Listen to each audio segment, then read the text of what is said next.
Yang kami hormati dan kami muliakan kandungan semua, Bapak Profesor Dr. Ansar Taufik, alhamdulillah telah ada dekat kita ya. Syukur alhamdulillah kita panjatkan kehadirat Allah Rabbul Alamin, karena pada siang hari ini kita dihimpun di tempat ini dalam rangka menghadiri pengajian akbar.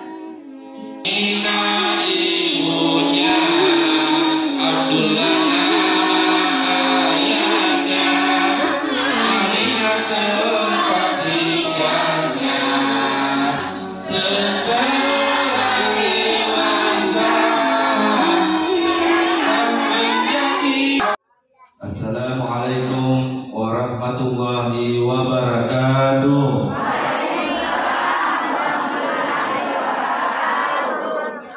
Alhamdulillah. Bismillah, Allahu Akbar. Bismillah, la ilaha illallah. Bismillah, la hawla wa la quwwata illa billah. Allahumma salli ala sayyidina Muhammad amma ba'd.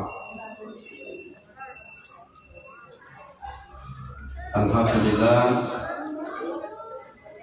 di tempat ini dalam kegiatan pengajian atau tabligh akbar dirangkaikan dengan memperingati hari kelahiran Nabi Muhammad SAW. Acara kita hadir di tengah-tengah kita yang sama-sama kita hormati, yang sama-sama kita muliakan. Yang hadir diantaranya yang pertama Ibu Ketua BKMT Kabupaten Maros beserta dengan seluruh jajarannya. Begitu pula hadir di tengah-tengah kita Sahibul Bait Pak Camat Kecamatan Lau beserta dengan Ibu Sekjam yang sekaligus sebagai Ketua BKMT Kecamatan Lau.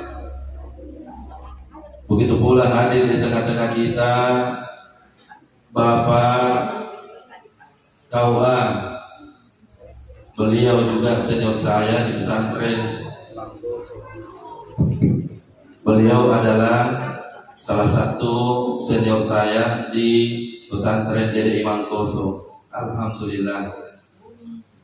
Begitu pula hadir di tengah kita Pak Lurah sekecamatan Lau, dan hadir juga Bu Lurah. Semoga kita semua di tempat ini insya Allah mendatangkan kebaikan untuk kita semua. Amin. Wabil khusus kepada Pak Lurah Kelurahan Al-Lepolia, semoga insya Allah dengan segala jeripaya, waktu, tenaga, termasuk dana yang digunakan, insya Allah akan diberikan balasan yang terbaik oleh Allah Subhanahu wa Ta'ala. Amin ya Rabbal Alamin. Begitu pula yang saya hormati tokoh masyarakat yang hadir, Pak Imam lingkungan, serta ibu-ibu anggota Majelis Taklim sekecamatan Lau, mungkin juga ada BKMT dari kecamatan di luar Lau. Yang pasti kehadiran kita semua di tempat ini semoga bernilai ibadah di sisi Allah Subhanahu wa Ta'ala. Amin ya Rabbal Alamin. Bu, mau lagi dengan rasa suara kita salawat dulu di sebagaimana firman Allah, innallaha wa malaikatahu yusholluna 'alan nabi. Sesungguhnya Allah dan para malaikatnya pun bersalawat kepada Nabi Muhammad sallallahu alaihi wasallam. Salawatnya saya mulai satu kali baru kita sama-sama. Allahumma salli ala sayyidina Muhammad. Ayo sama-sama. Allahumma salli ala sayyidina Muhammad. mau didengar? Ayo ulangi dulu. Allahumma salli ala sayyidina Muhammad. Satu kali lagi. Allahumma salli ala sayyidina Muhammad. Ya Allah ya Rabbi, Masya Allah. Saksikanlah, wahai para malaikat Allah, di tempat ini kami berhimpun untuk mendengarkan ataukah mempelajari tentang akhlak yang seharusnya kita teladani dari Nabi. Ya Allah. Pertanyaannya, kenapa setiap maulid kita mengambil tema meneladani Nabi untuk kita jadikan sebagai suri teladan dalam kehidupan kita? Karena tadi sudah dijawab oleh Ibu Ketua BKMT, innama buistu liutammima makarimal akhlak. Artinya, saya diutus oleh Allah. Untuk apa saya diutus oleh Allah? Kata Nabi, sabda Nabi, liutammima makarimal akhlak, untuk menyempurnakan akhlak. Ulangi, akhlak. Kalau ada yang ceramah, baru ceramah juga di belakang, bagus dong. Ulangi, bagus tidak? Itu dibilang akhlak. Tuh. Kalau ada orang tua, 5 orang duduk-duduk, lalu ada anak yang mungkin paling kaya di kampungnya, yang mungkin paling tinggi jabatannya di kampung, tapi tidak potabe-tabe, bagus tidak akhlaknya? Itu namanya akhlak. Bahasa Bugis Makassarnya akiadaka. Kabiar tinggi sekolah, kalau tidak ada akhlak, madodongnya tuh, betul tidak? Itu yang membedakan manusia dengan makhluk Allah ciptaan yang lainnya. Lalu pertanyaan, akhlak apa yang mau diambil dari Nabi? Kita singkat supaya mendapatkan hikmah pada pertemuan pengajian kita. Kita ambil cukup 2 yang penting bisa diteladani. Yang pertama, kita ambil teladan dari sifatnya Nabi. Nabi itu tidak pernah membeda-bedakan orang lain. Nabi bertemu dengan orang kaya, bertemu dengan pejabat, bertemu dengan orang miskin. Nabi samakan atau bedakan? Nabi tidak bedakan, semua sama. Nabi panggil orang kaya, orang miskin, pejabat, apa panggilannya? Sama. Wahai saudara. Pelajaran apa yang mau diambil dari akhlak Nabi, di mana Nabi tidak pernah membeda-bedakan orang lain? Mari kita ambil pelajarannya, dibawa pulang. Kalau boleh saya tanya ibu-ibu, yakin tidak bahwa hidup ini bagaikan roda? Betul tidak? Hidup ini bagaikan roda, yakini makin itu. Ada waktunya roda akan di atas, tapi sunnatullah, waktu berjalan, roda pasti akan berada di bawah. Yakin tidak? Yakin makin itu. Lalu kenapa Nabi memberikan akhlak kepada kita untuk dijadikan suri teladan? Jangan pernah membedakan orang kaya, pejabat, orang miskin. Karena hidup ini bagaikan roda. Maka ada waktunya hari ini kita jadi pejabat, tapi tunggu sunnatullah, besok kita akan menjadi manusia biasa kembali. Betul tidak? Halo.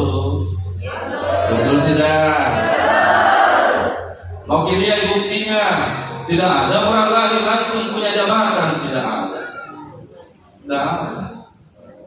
Tidak ada orang lahir langsung diberikan pakaian kemewahan, tidak ada. Semua orang lahir tidak bawa apa-apa. Nanti dengan segala kebaikan-kebaikan orang tuanya, maka akhirnya anak-anaknya lah yang mendapatkan keberkahan dari kebaikan-kebaikan orang tua yang pernah dilakukan nasihat bagi kita semua yang hadir di kesempatan ini. Bu, saya biasa kalau dapat berita dari teman, alhamdulillah Ustaz, karirku semakin bagus. Langsung saya tanya, bos, alhamdulillah, karirmu bagus itu bukan karena engkau semata, tapi yakinlah bahwa orang tuamu pasti orang baik. Boleh tidak saya tanya? Kalau orang tua baik, siapa yang dapat kebaikannya? Orang tua bukan anaknya langsung. Maka orang tua akan dapat kebaikannya, dan lebih khusus lagi nanti anak-anaknya yang akan dapat kebaikannya orang tua. Ya makin contoh di mana-mana. Pak Camat, saya yakin orang tuanya bukan juga pejabat, betul tidak Pak Camat? Tapi kenapa Pak Camat diberikan Allah sebagai titipan jabatan? Karena saya tahu orang tuanya pasti baik. Pak Lurah, Al-Kuliah, orang tuanya bukan juga pejabat. Tapi kenapa anak bisa jadi pejabat? Saya yakin karena orang tuanya pasti baik. Makanya anak-anaknya yang dapat kebaikannya. Maka sama dengan ibu-ibu yang hadir di tempat ini. Kalau baik sama orang ibu, baik sama semua orang, yakinlah kebaikan-kebaikan kita akan didapatkan nanti oleh anak-anak. Betul tidak? Saya ibu juga punya anak. Kalau meninggal Kak besok, saya yakin karena saya sudah juga berbuat kebaikan walaupun sedikit. Kalau datang nanti di kampung kalau ibu pasti tahu bahwa itu anaknya Ustaz Hansar, sekalipun bapaknya sudah meninggal, saya yakin pasti kita hargai anak. Kenapa? Karena betul ayahmu sudah meninggal, tapi baik orang tuamu, makanya engkau tetap dihargai karena kebaikannya orang tua. Itu yang biasa kita lupakan. Kadang kita lupa dalam pergaulan. Nanti kita memandang dengan hormat seorang pejabat, orang kaya. Lalu kita menyepelekan orang miskin tetangga kita. Ingat Ki. Orang miskin di samping rumah boleh jadi nanti jauh lebih sukses dibandingkan anak. Betul tidak? Ingat itu. Orang miskin yang saat ini berada di samping rumah boleh jadi nanti anak-anaknya menjadi orang hebat semua, orang sukses semua. Boleh jadi tetangga yang miskin sekarang, nanti ada anaknya jadi camat, nanti ada anaknya jadi profesor, nanti ada anaknya jadi dokter ahli. Kenapa? Karena kebaikan orang tua pasti akan didapatkan oleh anak-anaknya. Itu pesan yang pertama yang mau disampaikan. Makanya pulang dari tempat ini, tanya diri kita, apakah kita termasuk orang yang selalu menyamakan orang lain? Karena hidup ini bagaikan roda. Waktu di atas, alhamdulillah, jangan lupa karena roda pasti akan turun. Betul tidak? Mohon maaf semua yang hadir. Saya biasa ditanya oleh mahasiswa, baik S1 ataupun yang pasca sarjana S2. Kata mahasiswa, Ustaz, kenapa dengan kita nilai gampang sekali keluar nilai baik? Saya tanya, saya juga punya anak Pak, saya juga punya anak nak. Saya ingin anakku nanti juga dimudahkan urusannya, makanya tidak pernah saya selesai nilai itu nak. Akhirnya suatu waktu Pak Camat, ada mahasiswa yang menangis, Pak, susah aku belum ketemu dengan Pak dosen ini Pak. Saya bilang, kenapa kita? Nanti saya bantu. Saya tanya teman, Pak, ada anak tak Pak? Ada anak Ustaz. Tapi anak tak kira-kira mau tidak dimudahkan nanti urusannya pada saat kuliah? Dia bilang mau kan Ustaz. Saya bilang kalau begitu mudahkan tongi urusannya dulu anaknya orang. Pasti anak tak nanti mudah tongi urusannya. Hidup ini bagaikan roda ji. Alhamdulillah. Roda jadi hidup. Yang jadi kepala sekolah roda itu ada waktunya kita akan pensiun. Dan kalau pada saat roda di atas tidak baik sifatnya, pada saat pensiun nih begini orang nih, enak pensiun nih. Betul. Tapi apa begitu? Yang jadi lurah hari ini berbuat baik memang maki, karena kalau dimutasi maki dipindahkan jabatan dari tempat lain, maka karyawan ataukah bawahan ataukah orang yang pernah kita pimpin akan bicara. Apa bilang? Dua itu Pak Lurah pesan bagi kita semua. Dua itu bicaranya anggota apa? Dia bilang, baik namamu itu Pak Lurah, Pak Muis. Udah. Baru bilang, istrinya lebih baik lagi. Itu kalau baik nih. Tapi contoh beda datang penggantinya, langsung bilang pegawai innalillah. Menurut kau Pak Lurah, orang pintar menilai. Makanya selagi jabatan masih ada di atas roda posisi kita, jangan sombong. Ulangi, jangan sombong.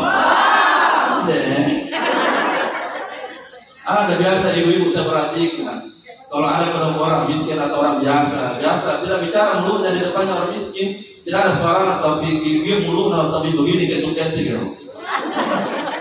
Biasa saya bilang, ya Allah, kembalikan lalu mulutnya ya Allah supaya tetap cantik. Masya Allah. Satu pelajaran, berbuat baik nanti. Siapa yang dapat kebaikan? Anak dan suami. Betul tidak? Anak yang dapat itu kebaikan, bukan orang lain. Pulang sebentar, tanya diri kita, apakah termasuk saya orang baik atau tidak? Berarti kalau baik nanti sudah diteladani sifatnya Nabi. Yang kedua, asal. Yang kedua, ibu-ibu, boleh tidak Ustaz bertanya, jujur jawab. Mau tidak anak-anak mudah rezekinya? Mau tidak anak-anak semua menjadi anak yang sukses dunia dan akhirat? Jawabannya ada pada Nabi dengan perilaku akhlaknya Nabi. Apa itu yang mau dicontoh dari Nabi supaya anak-anak bagus rezekinya? Jawabannya, hidupkan sunnah Nabi, sedekah. Di situ rahasia. Kenapa orang tua boleh jadi orang tuanya tidak banyak uangnya, boleh jadi orang tua tidak kaya, tapi dia selalu bersedekah. Itu sedekah tidak mesti orang kaya, tidak mesti orang miskin. Nah, biar miskin itu sedekah kongki, karena sedekah itu makna luas. Saking luas itu sedekah itu. Nah, biar senyuman kepada orang lain itu juga sudah bermakna sedekah. Makanya ketemu kita mantap senyum salam. Ketemu Ki Ustaz Ansar dari jauh bilang maki Assalamualaikum. Bilang doa itu Waalaikumsalam. Senyum sakit. Rugi kalau orang senyum. Dengan senyummu orang langsung baca baiknya mamu. Dari senyum itu tanpa kita bicara, orang sudah tangkap pesan bahwa pasti orang baik. Tapi kalau saya menjadi Assalamualaikum. Kenapa ya? Tidak jadi kita kiwanta. Sedekah makna luas. Apa yang mau diambil? Kenapa Nabi berikan contoh kepada kita untuk selalu bersedekah? Bubuk, tolong jawab jujur. Adakah orang rugi dan bangkrut gara-gara bersedekah? Ulangi, ada tidak? Yang ada orang yang rajin bersedekah, maka lihat keajaiban dari Allah. Pasti anak-anaknya dimudahkan semua itu rezekinya.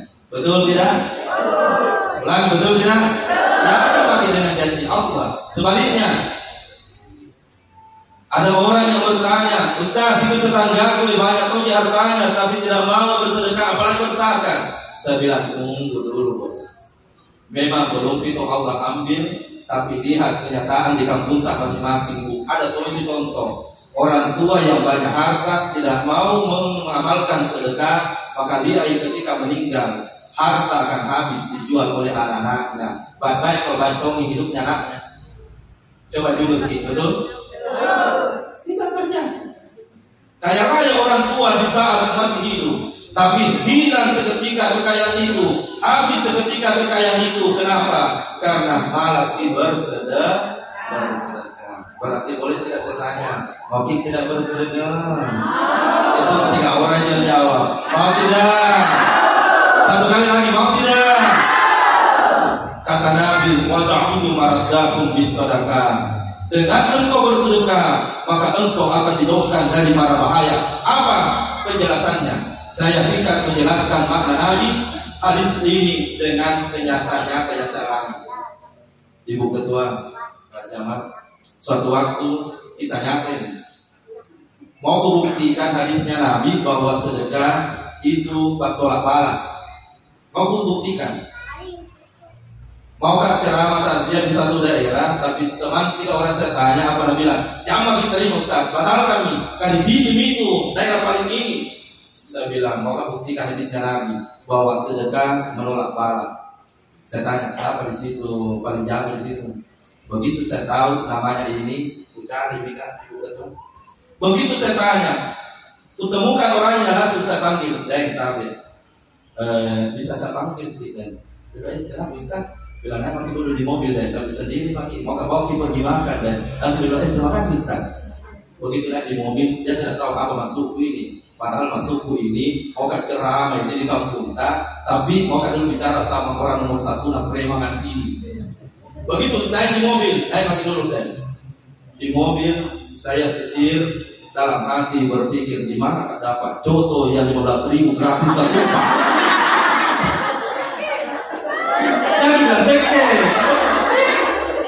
Kamu dibuktikan di hadisnya Nabi. Tidak lama, sudah apa ini? Dai, ayo turun dari makan. Saya bilang, Dai, bisa tidak makan semua ini? Dalam hati itu biar habis ini ketua terus kunci. Sudah makan, enaknya dia mukanya sudah makan. Langsung saya tanya, Dai, kira-kira kalau ada yang mau pukulkan di daerah Dai, contoh. Karena mau ceramah ini sebentar dan ada yang mau pukulkan, ada yang mau ganggu mobilku dan kira-kira mau tidak kita lihat kak apalah sudah bilang Ustaz, pokoknya tidak ada berani ganggu di sini. Bayangkan dalam hati hanya bilang kan 10 dimasukin coy. Baru saya tanya lagi, dan kamu buktikan itu Nabi bahwa sedekah itu tolak bala. Saya tanya, Dai, kalau misalnya ada yang mau kasih uang supaya dipukulkan, mau tidak? Aku udah bilang Ustaz, haram hukumnya. Saya sendiri kita karena sudah mau dikasih makan Ustaz. Tidak mungkin. Ya begitu namanya sedekah itu 15.000. Nyawakan udah rezeki. Langsung Nabi tersenyum langsung bilang Ustaz, tapi kalau besok-besok lewat ke sini Ustaz, ada cara maulid sehingga kan tomat 1 ember taknya. Bayangkan 15.000 setiap ada di situ di kampung di daerah itu. Tapi yang parkir tidak dibayar. Kenapa? Sedekah 15.000. Bayangkan. Tapi itu sedekah jangan pada saat minta orang paksa. Kasih memang sebelum minta paksa. Itu manusia kunci. Betul-betul. Contoh lagi yang kedua terjadi di mana-mana. Ini supaya kita paham ilmunya. Contoh kalau ada guru 2 muridnya nakal sekali, tapi itu muridnya nakal sekali, tapi mamanya selalu nak kasih telur gurunya, bapaknya selalu nak kasih beras gurunya. Pertanyaannya, apakah guru langsung marah itu anak? Jujur, apakah langsung dimarahi itu anak? Oh, mau marahi tapi nanti kalau marah terlalu kasih telur. Betul anaknya bikin banggakan, betul anaknya punya salah besar, tapi guru pasti akan berkata sambil dia sapu-sapu itu punggungnya. Nah, tapi itu jadinya, tapi begitulah. Apa yang teringat di kepalanya dulu? Orang tuanya sakit nggak telur. Tapi coba kalau ada murid paling nakal, tidak tahu ditahu orang tuanya, kira-kira guru langsung hukum tidak? Guru langsung hukum. Apalagi nak teman-teman ada sedikit langsung dihukum itu. Kenapa? Itulah sabda Nabi, wa ta'udu maradakum bisadaqah. Sedekahmu akan menjauhkan engkau dari mara bahaya. Lalu apa hubungannya sedekah? Kenapa anak terbuka rezekinya? Yang makin jauh-jauh. Ibu wakil ketua DPR. Halo Ibu Ketua. Baik Ibu Ketua, makanya selalu terpilih. Baik. Oke, buktikan nih. Halo. Kalau tidak baik tidak bisa terpilih. Pasti baik. Sedekah, kenapa terbuka rezekinya? Anaknya orang yang selalu bersedekah. Saya bahaskan ini. Nabi sampaikan ada doa malaikat yang setiap subuh akan doakan anak cucu Adam. Siapa itu yang doakan secara khusus? Mereka yang selalu bersedekah, walaupun 1000 akan didoakan, walaupun 2000 akan didoakan, apalagi kalau sudah 10.000, 20.000. Apa doanya mereka? Allahumma ati munfikan khalafa. Ya Allah, ya Allah, ya Allah, berikan berlipat-lipat ganti kepada orang yang bersedekah. Maka doa ini khususnya kepada Pak Lurah Alimulya, sebentar subuh bersahur-sahur malaikat akan doakan untuk Pak Lurah, istri Pak Lurah, majelis taklim BKMT sekecamatan Laut juga didoakan, tamu juga didoakan oleh malaikat. Itu rahasia kenapa orang yang bersedekah anak-anaknya pasti terbuka rezekinya. Silakan buktikan. Kalau berada itu harta. Tapi kenapa orang yang malas bersedekah rezeki anaknya juga kurang? Karena doa mereka. Apa doanya yang kedua? Allahumma ati munsyikan talaba. Ya Allah, ambil hartamu ya Allah, ambil hartamu ya Allah, ambil hartamu ya Allah. Nasaba ya rodo kau masuk diwasike. Ulangi, diwasike. Wah. Bu, mau tidak bertanya, orang kalau suka bersedekah enak tidak duduk di warung makan? Enak tidak? Bagaimana tidak enak? Mau tidak lagi sebentar. Tapi coba kalau di warung makan, orang sekali di samping kita, mau tidak duduk lama-lama? Jujur Pak Iwan, mau tidak lama-lama? Pasti bilang, wah apa lama-lama, sekali ya. Masya Allah, Masya Allah. Maka teladani Nabi itu pasti rezekinya akan datang, insya Allah banget. Insya Allah. Waktu sudah cukup. Sekolah nih? Sudah cukup waktu. Akhirnya nanti kita tambah lagi di pertemuan berikutnya. Tapi apa kehidupan Nabi suri teladan yang dicontoh hari ini? Berbuat baik lagi terus kepada orang lain. Tidak pernah disangka nasibnya itu orang lain. Betul? Ustaz Ansar keliling ceramah di Papua di mana-mana, yang undang itu banyak orang kaya, orang tuanya 100% orang miskin. Mohon maaf, yang undang itu orang tuanya 100% orang miskin. Tapi kenapa anak-anak bisa menjadi kaya? Karena orang tuanya di saat miskin dia dengan kata lupa untuk berbuat baik kepada orang. Maka itu yang pertama. Yang kedua, tabir ingat mungkin dimudahkan rezekinya anak ada pada sunnah dari Nabi. Sedekah, sedekah, sedekah, sedekah. Siapa yang rajin bersedekah, anak-anaknya yang dapat barakah. Insya Allah. Kemarin Ustaz Ansar keluar dari Geremol sedekah 2.000. Kasih Barcelona. Barcelona tadi Ustaz Ansar sudah ceramah di Al-Markas 2.000 saya sedekahkan kemarin. Barcelona berdoain. Yakin lagi dengan sedekah? Yakin tidak? Nah, yakin tidak? Tinggal dibuktikan sendiri masing-masing. Sedekah, sedekah, sedekah, sedekah.